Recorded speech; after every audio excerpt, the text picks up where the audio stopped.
It had been such a long day. Time for bed is what Mom had to say.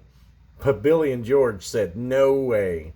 They pretended to sleep so they could stay awake and play. They heard their parents begin to snore, then got up to play some more. "Let's go downstairs, Billy." "Sounds good to me, George." It was really dark, just after midnight, but they couldn't turn on the light. It might wake their parents, and they'd probably be grounded for life. And no kid wants that, right? They made their way down the stairs, but someone was at the window, standing there.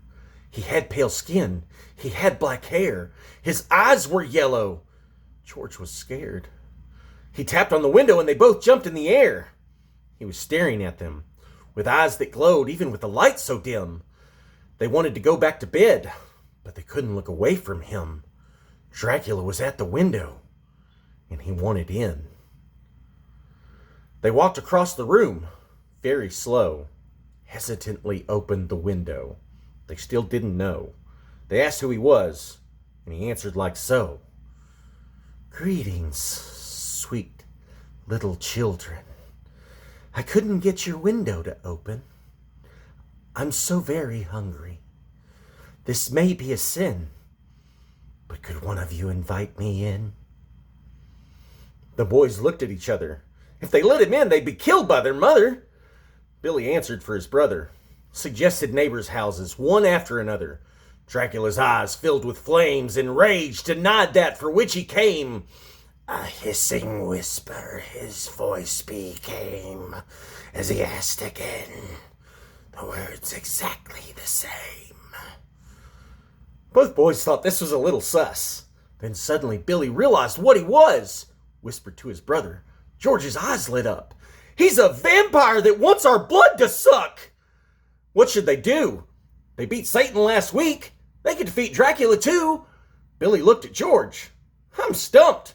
How about you?" George smiled. He had it. He knew what to do. They turned back to their adversary, spoke bravely even though it was scary. "We understand you are hungry." "Very." "We'll let you in, but we have a condition. We think fairly. Before we let you into our home, close your eyes and keep them closed. No peeking because we'll know. Count to 1,000,000. Then come through the window." Dracula growled, nearly said no, but started to count as they listened to him go. It took forever. He counted and counted without stopping ever. He would have the boy's blood. Nobody told him no. Never.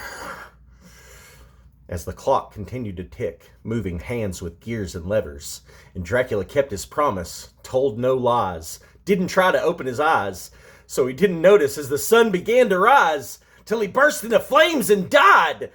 They watched him disappear in the fire as he became his own funeral pyre. They did it! That really did transpire! They defeated an evil blood-sucking vampire! But then they heard a voice, full of fury and might. A mother with 2 boys and her very, very angry sight. "Billy! George!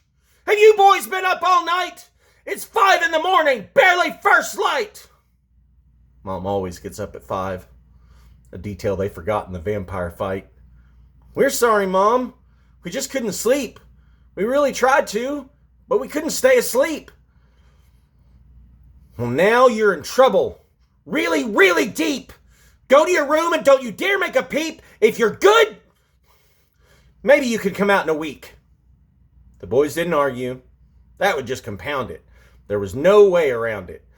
They wanted to tell her what happened, but they knew how it sounded. They may have beaten Dracula, but now Billy and George were grounded.